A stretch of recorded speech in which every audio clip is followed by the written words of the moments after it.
All right. So let's move on. So, Kev, it's time for the top 5 things to watch next week. So let's start off with number 5. Now, we just wanted to mash them together just because we didn't want to have two PMI numbers taking up all 5 slots. So, really, what it was we have the U.S. manufacturing PMI numbers. Curious whether or not that's going to come in a little bit weaker than expected.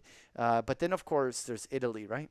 And I'm curious whether things are going to deteriorate over there. Do you have an opinion? I think that Europe is going to continue to shit the bed. Yeah. Even though I understand the idea that there's a lot of pessimism baked into the European markets, Yeah. I just don't see them changing their path. And I don't think we can get that until we see a change in attitude with the government. And Yeah. we had Harris talking to us about Greece and how they become more investor friendly and changing their policies.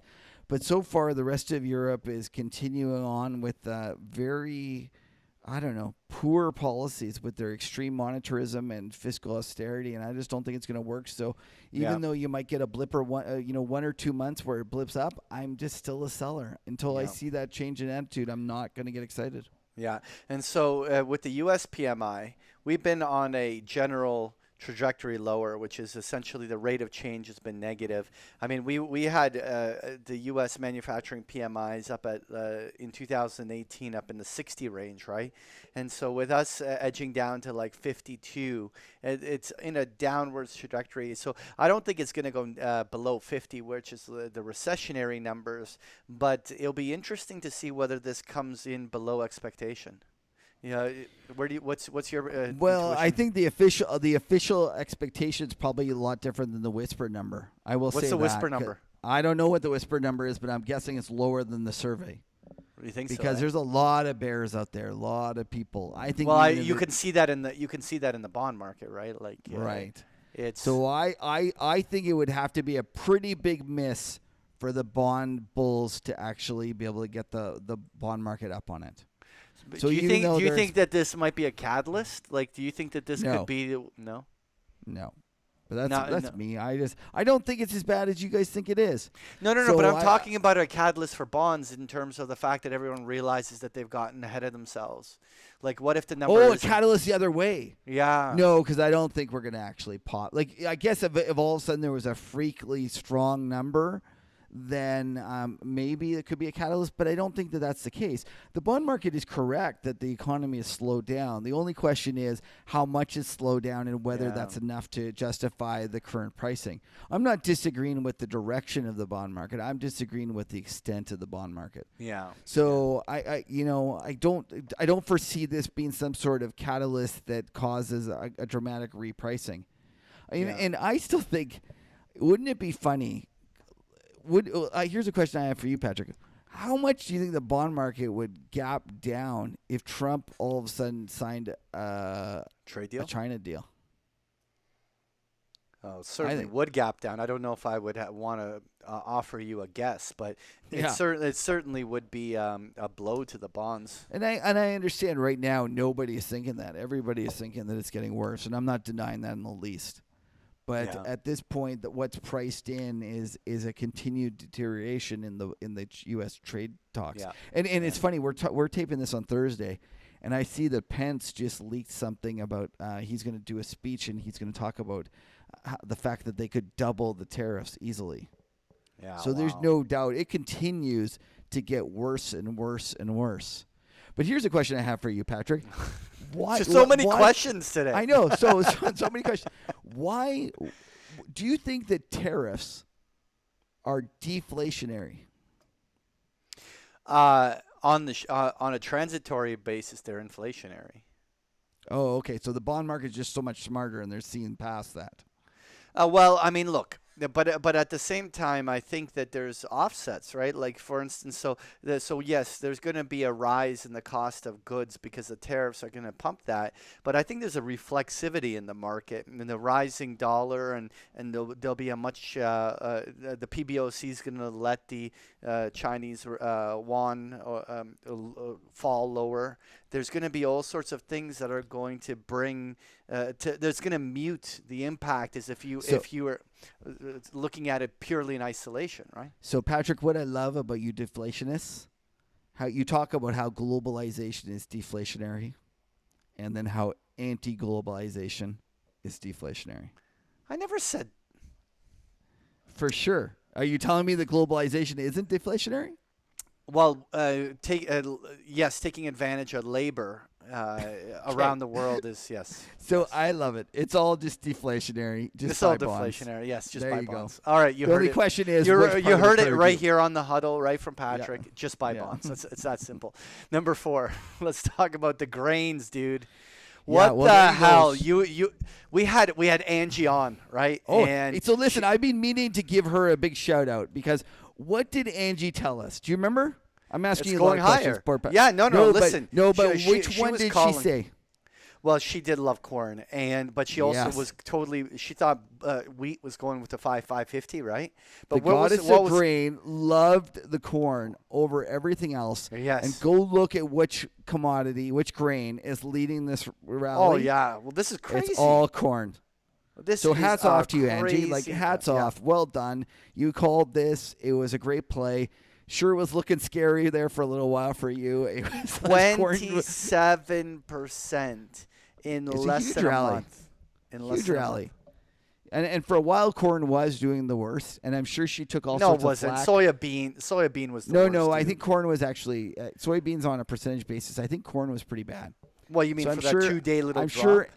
I'm sure Angie had a lot of. She had to do her walk of atonement as well. Oh, come on! Look at this soybean drop right here in the month of April. There, that was like a 12% drop. Corn did Okay, not go drop. do corn. Right here, like nothing, dude. That was like Go a do it. 9% drop. Even off of here was 9 versus 12. But anyways, point is Angie did a great call. Loved Yes. it. Loved the goddess of grain. Well done. Yeah. Question for you: do we go higher? Well, this is now parabolic. I don't know. This feels very natural gas-like. I have no idea. Like when Optionseller.com. yeah, somebody's getting squeezed on this. I wonder how many of those naked call writers are up here saying Yeah. that corn never goes up. Like somebody's getting shafted for sure on this rise on the other side of this, right? And so this move, it's huge. Like at this stage, I honestly think there'll be I think there's going to be a mean reversion after this. I think this is a liquidity event that's going to wash everyone out that has to get washed out up, and then it's going to mean revert. But I think we stay above 400. I think that this is not going back to the lows. That's for sure. I think you should be careful about playing this market for $20, like selling it because you think it's going back. You're going to get a $20 dip. Even today, like I thought it had rolled over and we almost closed at the highs. Yeah. Grains are so cheap on a real basis. They're all-time lows adjusted for inflation. Yeah. It's just dumb. Like it's just dumb. And nobody can make any money down here at these prices. And if we get a situation where they actually get bad weather, because for the past like 3 or 4 years, we've had perfect weather. Every single time it's been perfect weather. If we got a situation where we had bad weather, then you wouldn't be just talking $4.50 on corn. It would be back up into like $8-9 without blinking. And I'm not saying that we're for sure going there, but be careful. I wouldn't short that with my worst enemy's money. Well, what's another market that was moving? We were talking grains, and so let me quickly show wheat, so you can see that wheat moved. I'm going to quickly show this pop, but not as much as corn. Corn's the one that's getting all the action on a relative basis. But what's interesting is the little uptick that's happened in coffee. So the American breakfaster is the one that's getting the short end of the stick right now, as their breakfast cereals and coffee are all upticking here, and it's going to translate to a little bit higher prices. But coffee is. You think this is a change in trend here? Do you have any insight here? I know even less about coffee than I do about corn. That doesn't stop me from trading these stupid things, but I looked at all the softs and I thought to myself that they're bottoming. And I thought it was kind of interesting that the bond market was screaming, thinking that we were going to get this deflationary impulse. Right. Meanwhile, the commodities for the past week have been trading well, or past week and a half. Yeah. And I look at these and I think to myself, maybe these guys are a little ahead of the bond market and we're in the final stages of the blow off on the bonds. And I know you can't get the CRB raw industrials index, and that's been one of the ones that I've been most worried about because it's not subject to the same sort of speculation and move that we see in all these traded ones. But it stopped going down, and it also bottomed and started to stabilize. And I kind of think that that's important, and I'm watching it for clues that as in terms of timing of the next move higher. Right. Right. Well, you know what? It's definitely something our listeners should be watching. It's getting hot. It's happening. So, but let's go number 3, Deutsche Bank. You just wanted to put this in here because you wanted to get some barbs. No, listen. You have already conceded. We've had this conversation. I did my walk of atonement for this one a while ago. I don't even want to shame you anymore because you've already you've already admitted your wrongs, and I'm not going to go and flog you again, but. But I think it's crazy that it keeps breaking down. Like now, we tend to cover a lot of U.S. equities, but here, let's show this. DBK. I'm going to show it in the German market right here. But what you have here is Deutsche Bank breaking basically down towards €6, right? It's this thing is on full sell mode, and I've heard many people talk about how systemically important Deutsche Bank is, and I don't think that Germany would ever allow Deutsche Bank to fail the way Lehman Brothers failed, but are we going to see some sort of a deal here? Like, is this thing, are equity traders going to get wiped on this and then they're going to recapitalize this thing? I don't have a clue, but I do believe that a lot of the rally in the U.S. fixed income has been driven out of Europe. And I ask you to bring up the German 10s. Yeah, okay. Because I think that has been what to watch. Yeah. For why we've got such a rally in U.S. We're back to 2016 lows, minus 17 basis points on the 10-year. That's just batshit crazy. No, what's crazy is that all of that shit that's happening in Italy has not even moved the needle on the 10-year Italian bond. Like I mean, I know that Zero Hedge likes to kind of always every uptick on the thing, but we have not seen even a reaction on the Italian 10-year.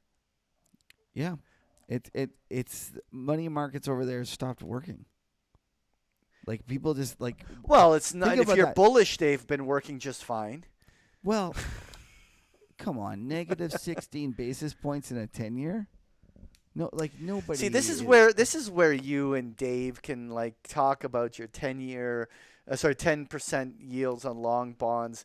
Look, we are not in a free trading bond market anymore. We're in the financial repression that's going on is there for a reason because of the debt. This is not going away. We are going to see these kind of low and negative interest rates for a long time until there's some sort of a break in the system.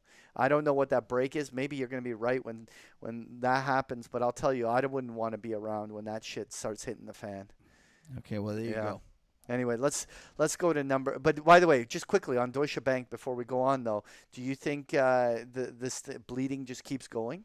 You have no idea. I have no opinion except to say this is what I'm watching for in Europe.